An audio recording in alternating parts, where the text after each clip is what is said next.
Welcome to LSO St. Luke's. If you require assistance, please speak to a member of staff, and in the event of an emergency, please follow the directions of the stewards. We ask that you always keep your personal belongings with you, and the use of photography and filming is not allowed.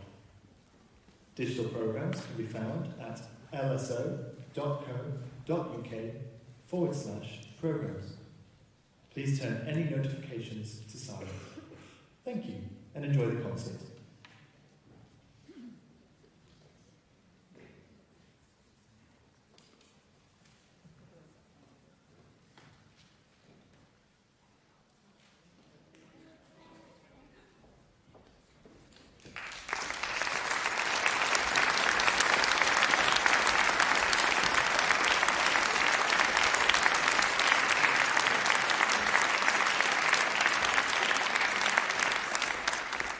Hello and welcome to LSO St. Luke's. We are kicking off 2024 with style because we're introducing you to the LSO's new leader, Benjamin Gilmore, and on piano, Evelyne Berezovsky. Let's give them a huge warm welcome.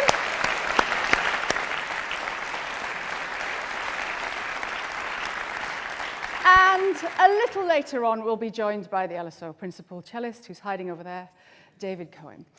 We've got two Dvořák pieces today, one at the beginning, one at the end, and something different in the middle.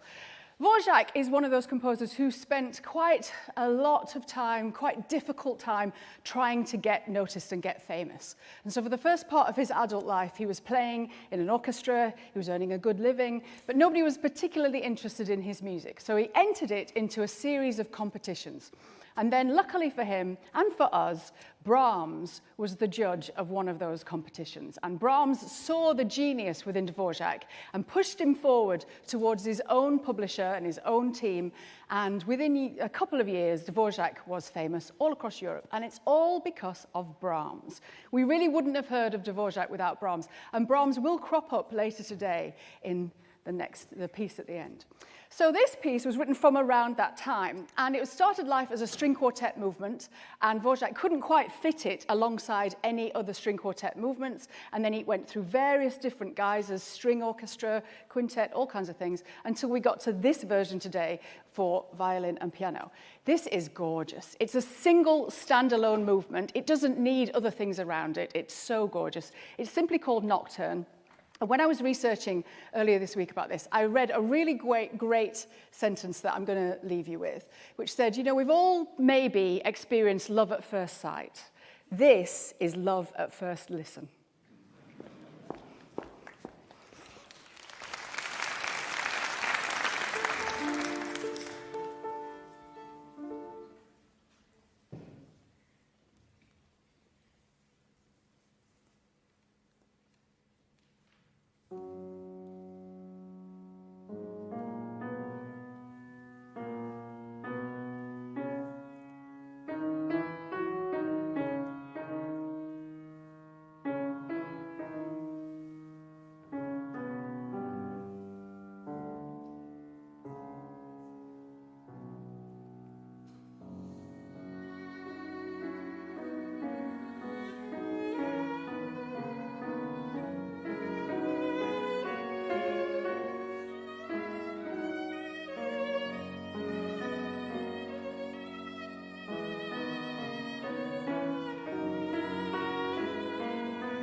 I do love about my job that even after quite a few years now, I find a new piece like that just through my job, and how gorgeous was that? And this is going out on YouTube, so you can watch it again. Let's welcome to the stage in a short while, when a chair arrives, David Cohen. I'll do that again in a minute. That was badly timed of me. Just hold on. Our next piece is by Samuel Coleridge-Taylor, who was born at the end of the Victorian era into a really unconventional family. He had a white mum and an African dad. They didn't stay together. They weren't married. His mum was from a relationship that wasn't married. His granddad hadn't married. You get the idea. It's what we would call today a blended family. But wait a minute, let's welcome to the stage, David Cohen.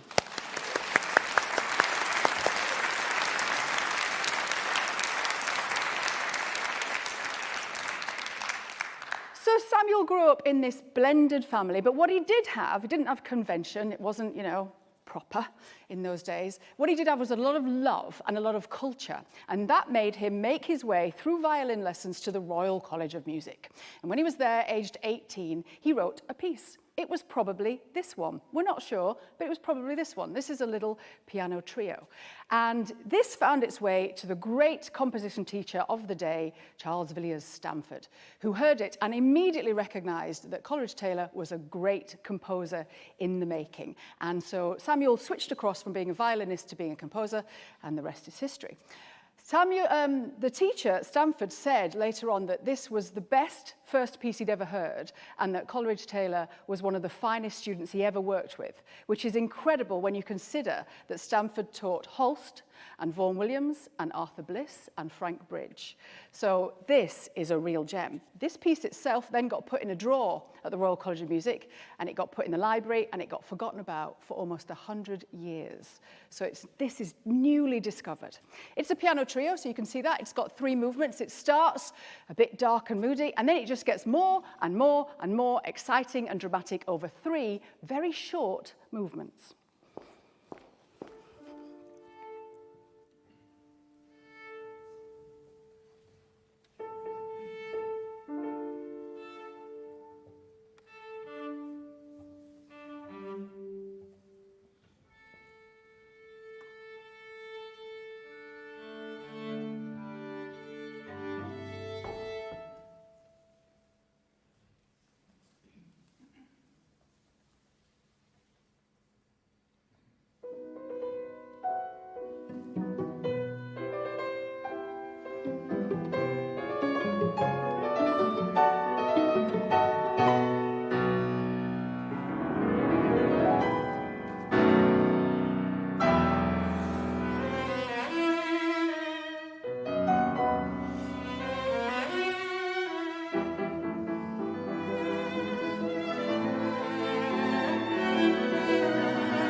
Another amazing find.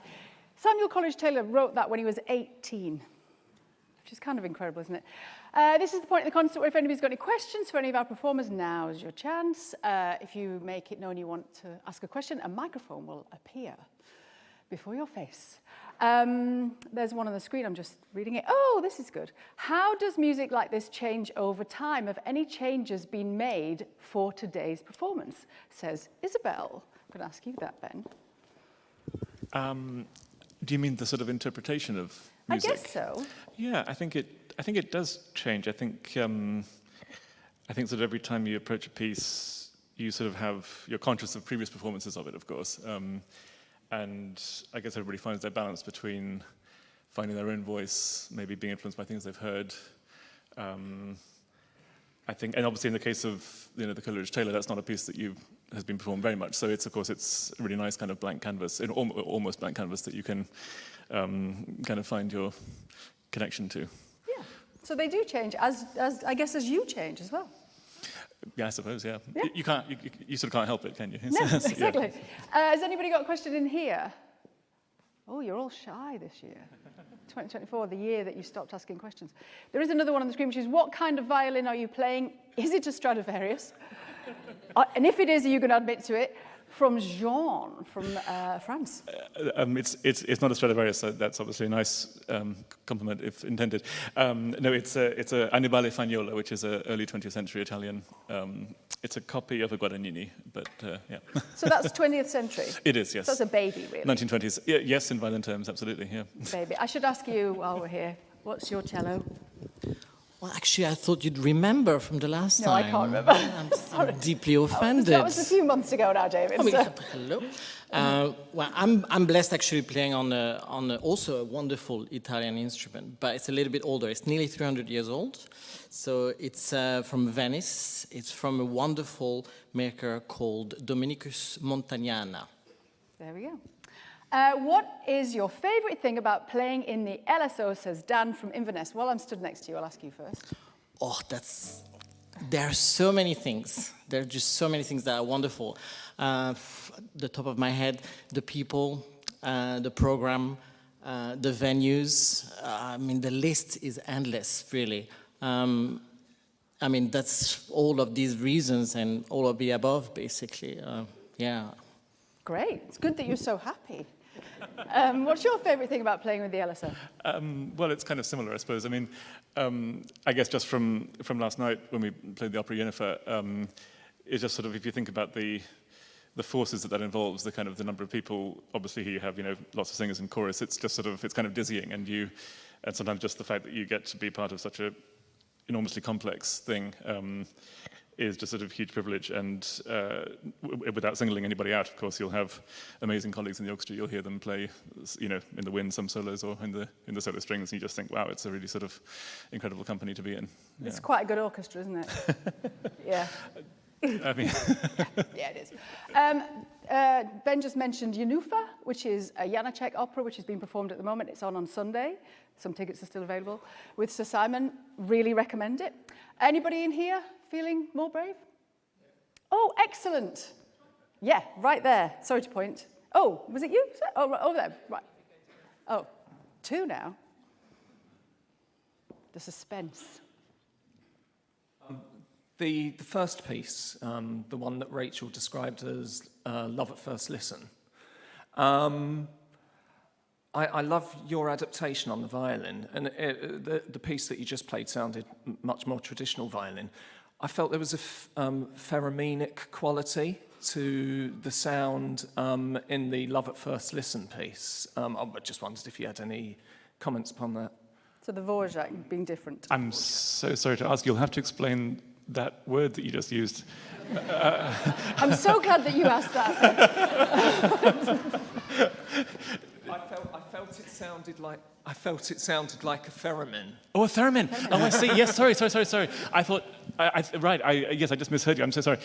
Goodness, well, yes. I suppose, yes, I suppose it's very much a kind of a linear, the original notation has these incredibly long slur marks, which you can't really do. But yes, I suppose indeed the trying to convey a kind of sense of endless melody is absolutely the goal. So well, thank you. Two things I should say. A theremin is an electronic instrument that's kind of like a metal pole, and you play it by doing this. It goes woo, woo, exactly like that. That's right. So glad I did that on the internet. I've just realised that's going out like this. Great. Yes, if people haven't heard of the theremin, I can't even say it. Check out Clara Rockmore, who was, I think, the rock star. I mean, literally of the theremin. Is that right? Yeah, I think she was Russian originally, is that right? Or Ukrainian? I don't know. Well, there we go. But yes, that's really worth a listen, yeah. But the first piece of Dvořák, did you use no, I thought there was a mute. No. It's actually, funny enough, I think it's muted in the original with string quintet, but when Dvořák made this arrangement, he didn't specify mute, so yeah. There you go. The mute is a little, I'm doing all the education today. Mute is a little thing that goes on the bridge to make the sound a bit different. And I thought it had the mute on because it had that sort of muted sound. Did you have a question? I did. I'm just going to quickly read the screen while I do it. Okay.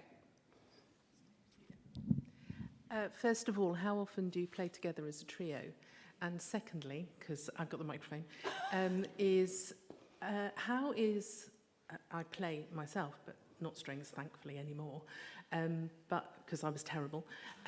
But how is playing together as a trio, the listening and the intensity different from when you've got somebody sitting beside you playing exactly the same in a line of, say, 6 cellos or 8 violins, that sort of thing? How often do you play as a trio? Well, to be honest, this trio is actually the first time is today, in fact, in a concert. So it's David and I have played together. I believe David and Evelyne have played together. But in this particular combination, it's the first time. Well, to answer the question, goodness, I think that whatever size ensemble orchestra you are, the goal is obviously to try and be like a small group, to have that intimacy and sort of communication across the orchestra.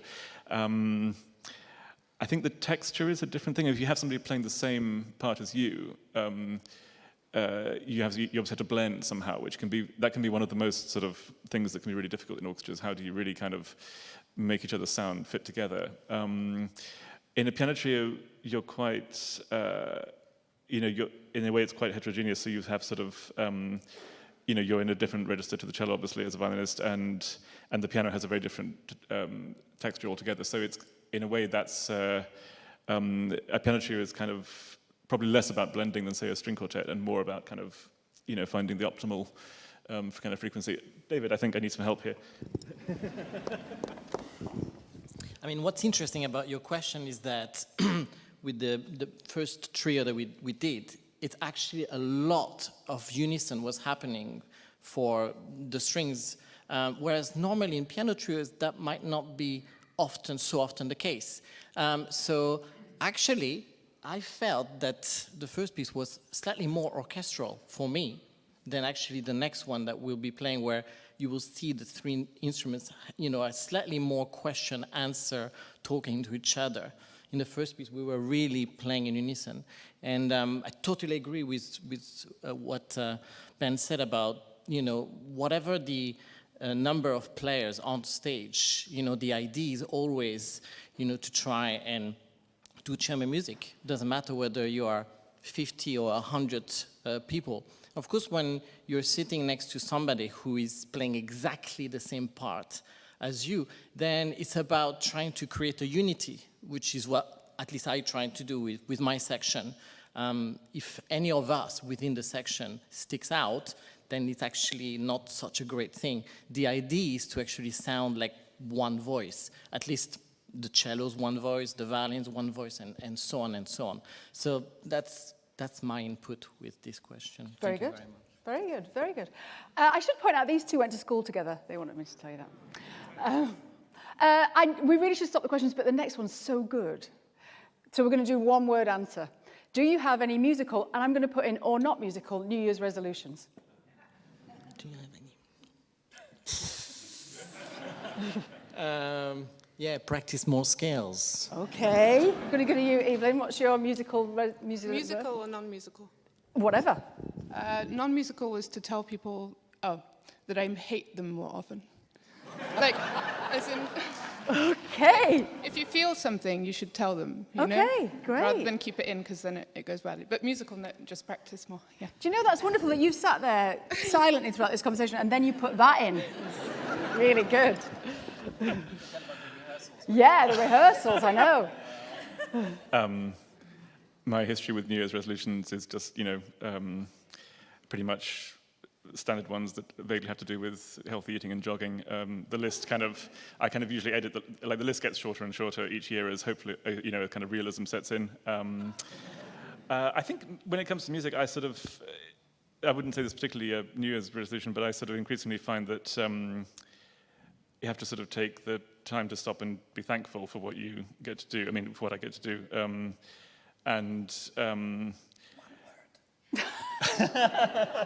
David just whispered one word. Yeah.